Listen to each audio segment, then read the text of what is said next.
My name is Sophie. I divorced my husband 10 years ago, and now it's just my daughter Lily and me. Lily is a senior in high school. She's set to graduate this year and has already been accepted to college. Lily assured me, I'll definitely get a scholarship, so don't worry about money. Indeed, attending college on my salary alone would be tough. From the start, Lily was determined to get into college with it.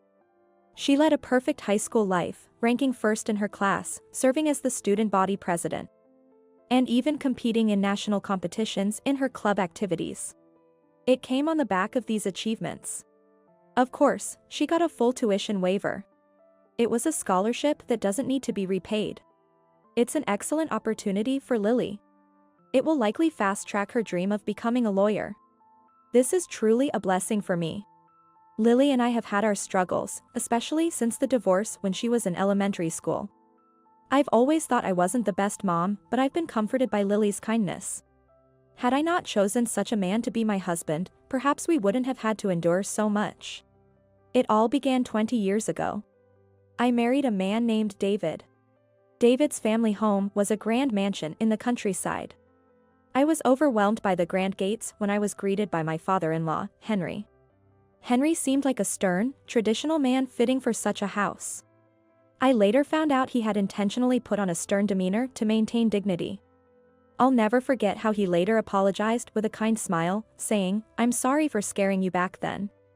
However, the problem was my mother-in-law, Olivia. David had warned me, my mom really adores me. She might think you're stealing me away from her and dislike you for it. Indeed, Olivia was overly fond of David. When we first met and I introduced myself, Olivia's first words were, "Sophie, isn't your makeup a bit too heavy? And the length of your skirt? Such things are for people with slimmer legs." I was wearing a knee-length dress that day, which I thought was a bit bold. My makeup was a little heavier than usual. I had also done my nails. It was only natural to make an effort for my first meeting with my husband's parents. But it seems Olivia didn't take it well. Although Henry defended me, David nodded along with Olivia's words. David said Olivia adored him, but I began to wonder if he too couldn't distance himself from her. From that moment, I had my suspicions. We didn't stay long that day, but Olivia's attitude was disheartening. She repeatedly said, "What was David thinking, choosing such an ordinary woman to marry? And if you're bringing a gift, at least bring something nicer. Not something you can find anywhere." I was criticized several times like this. For the record, the gift was a popular confection from my hometown. The soufflé, with its cloud-like, fluffy texture, was irresistible to women. Despite bringing such a top-notch dessert, for her to disparage it as something you can find anywhere was shocking. Could it be that, despite its deliciousness, she deliberately made such remarks just to belittle me? Regardless, I felt I couldn't get along with Olivia. But David lightly said, "It'll be fine, we hardly ever have to see each other after we're married." True, unless we lived together, we wouldn't see each other daily. His words somewhat reassured me. That carefree attitude, however, turned my life upside down. David and I started dating 3 years ago. We decided to get married. He proposed on the day of the local famous summer festival.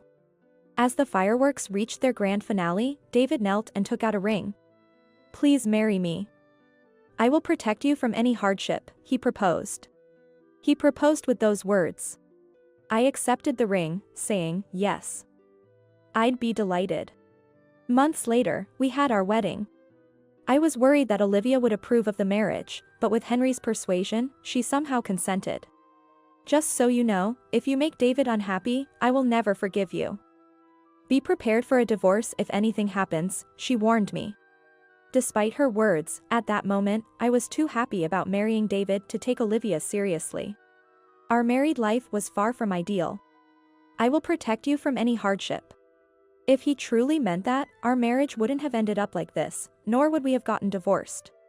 Initially, David told me, "Once we're married, I want you to quit your job and devote yourself to our home.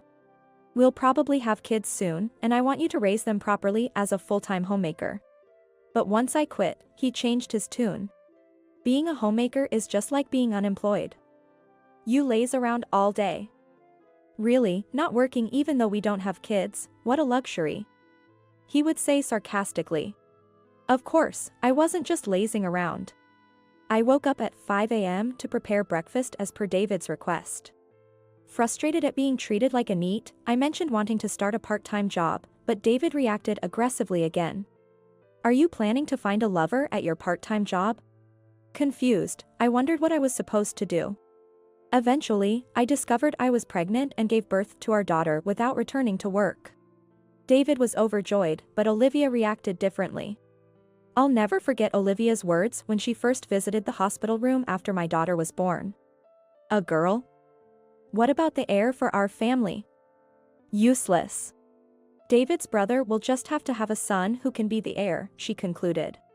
At that moment, I felt oddly calm. I was fine with cutting ties if it came to that.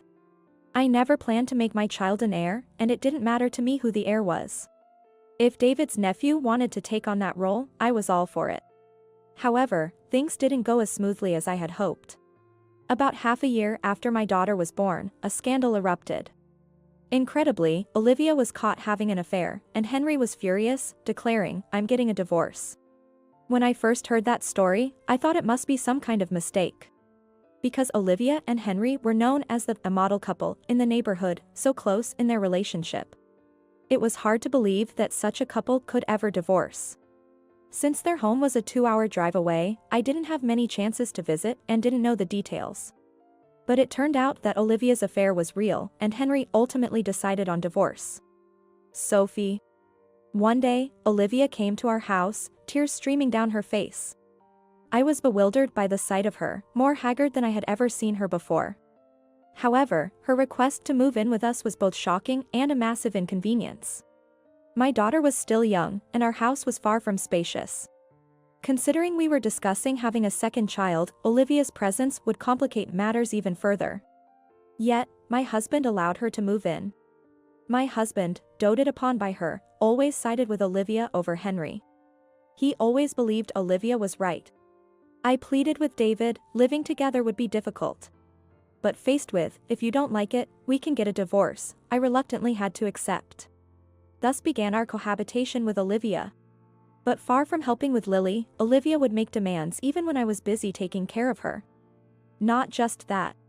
She left all the household chores to me and complained about the menu. Far from easing my burden, it only grew. Despite the agreement being until she found somewhere to live, Olivia showed no signs of looking. Still, not wanting a divorce, I endured. I didn't want to experience the sorrow of being a single mother. As the days passed, I grew numb to Olivia's words, able to ignore them. "There's dust left here." Sure. "My dinner isn't ready yet." Sure. Responding nonchalantly would enrage Olivia, but I brushed it off with a sure. Years passed without Olivia moving out, and Lily advanced to elementary school.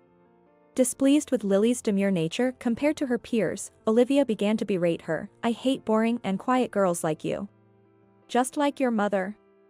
If you don't want to be hated by me, try to be more cheerful." I've reached my limit.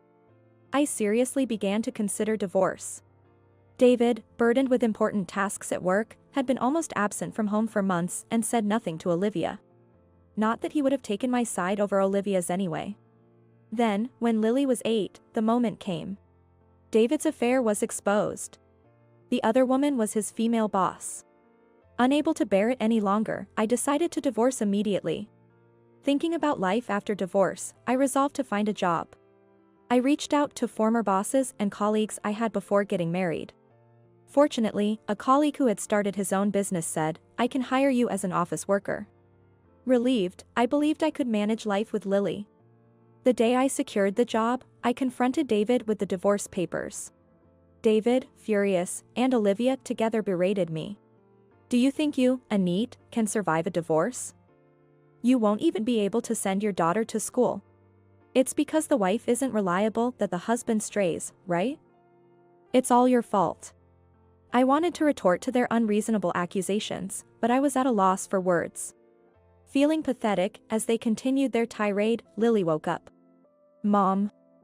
What's happening?" She rushed over to me, looking up with concern. "That's right. From now on, I need to protect this child. I shouldn't let myself be demeaned.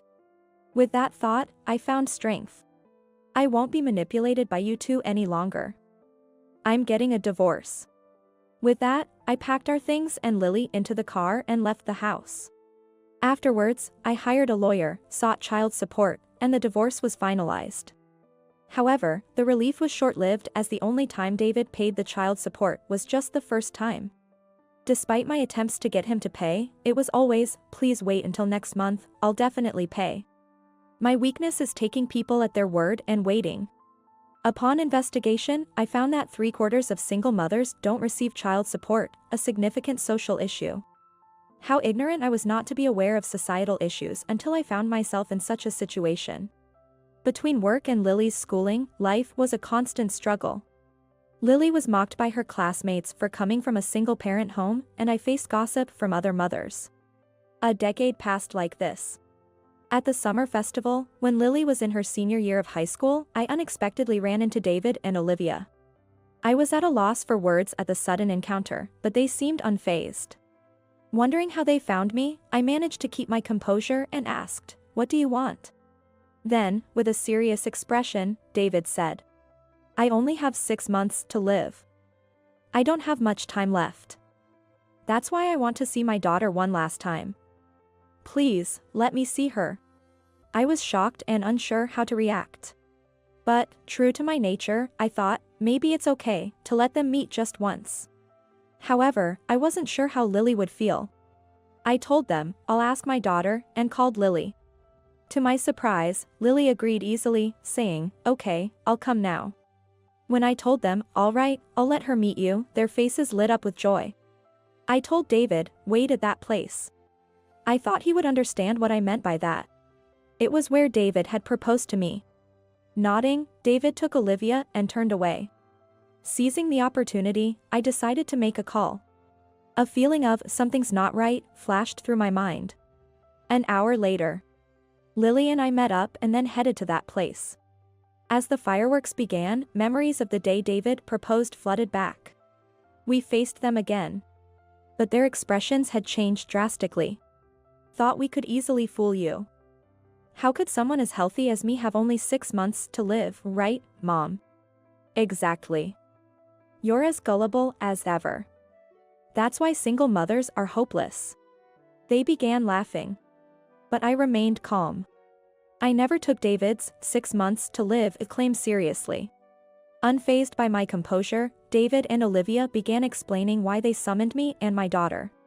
Apparently, David's nephew, who was supposed to inherit the family, had rejected the role. Now, they were scheming to groom my daughter as the heir. Being the heir guarantees a secure future. No need to worry about finding a job. We'll even arrange a suitable marriage partner for you. Someone ordinary like you wouldn't find a decent match anyway. Olivia said condescendingly. David added, "And Mom is getting old. In a few years, she'll need care. Having a daughter around would save us those expenses, don't you think?" I raised my voice in disbelief at their ridiculous proposal. "What? You want Lily to take care of your mother? I won't let her, whom I've raised with so much care, do such a thing. Don't you dare involve her in your lives again." Hearing this, they seemed to give up on persuading us and tried to take Lily by force. But just then, a shout louder than the fireworks exploded nearby. David and Olivia were startled and turned around, only to find Henry there. "What? How did you?" Olivia was visibly flustered. Indeed, the person I had called earlier was Henry. "Your granddaughter is in trouble. Please help," I had said to him. With just that, Henry grasped the situation. "I'm on my way." "Where are you?" After I gave him the details, Henry arrived swiftly. At that moment, we heard someone cry out, "Ouch!" David was on the ground, clutching his arm. It seemed Lily had bitten him to escape. After a moment, Henry furiously scolded David and Olivia. "David, you're dead to me." Henry's anger didn't subside easily. Later, Henry apologized, saying, "I'm sorry for the trouble my family has caused you." Lily thanked him with a warm smile, "I'm glad you helped us. Let's keep in touch." Half a year passed, and Lily graduated from high school safely. She'll be leaving for college in the spring, marking our first separation. It's going to be hard. Expressing my worries, Henry suggested, there's a vacant house near mine. Why don't you and Lily live there? It's close to her college. Lily happily agreed when I discussed it with her. It seems she's become quite fond of her grandfather since that day. We moved in time for Lily's college start. Though Henry is over 60, he sometimes takes us on day trips by car. Lily happily shares her college experiences, and it's clear Henry enjoys the increased time with his granddaughter. What happened to David and Olivia after that, neither Henry nor I know, nor do we want to. I'm determined to protect my daughter and our happiness from any hardship.